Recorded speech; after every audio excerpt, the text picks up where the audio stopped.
ലോർഡ്സിൽ നടക്കുന്ന മൂന്നാം ടെസ്റ്റിന്റെ രണ്ടാം ദിനം കളി അവസാനിക്കുമ്പോൾ ഇന്ത്യ 145 റൺസിന് 3 വിക്കറ്റ് എന്ന നിലയിൽ.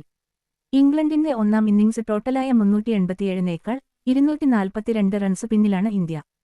നേരത്തെ ഇംഗ്ലണ്ടിനെ 387 റൺസിന് ഓൾ ഔട്ടാക്കിയതിനു ശേഷം ഇന്ത്യയുടെ ബാറ്റർമാർ അച്ചടക്കമുള്ള ഇംഗ്ലീഷ് ബൌളിംഗ് നിരക്കെതിരെ മികച്ച പ്രകടനം കാഴ്ചവെച്ചു. ഇന്ത്യയുടെ ഇന്നിംഗ്സിന് വേഗമുള്ള ഒരു തുടക്കം ലഭിച്ചെങ്കിലും അത് ഹ്രസ്വമായിരുന്നു. യശസ്വി ജയ്സ്വാൾ 8 പന്തിൽ നിന്ന് 13 റൺസ് നേടി മികച്ച രീതിയിൽ തുടങ്ങിയെങ്കിലും ജോഫ്ര ആർച്ചറിന് പന്തിൽ സ്ലിപ്പിലേക്ക് ക്യാച്ച് നൽകി പുറത്തായി. പിന്നീട് കെഎൽ രാഹുലിന് കരുൺ നായർ മികച്ച പിന്തുണ നൽകി. 61 റൺസിന്റെ ക്ഷമാപൂർവമായ കൂട്ടുകെട്ടാണ് ഇരുവരും ചേർന്ന് കെട്ടിപ്പടുത്തത്.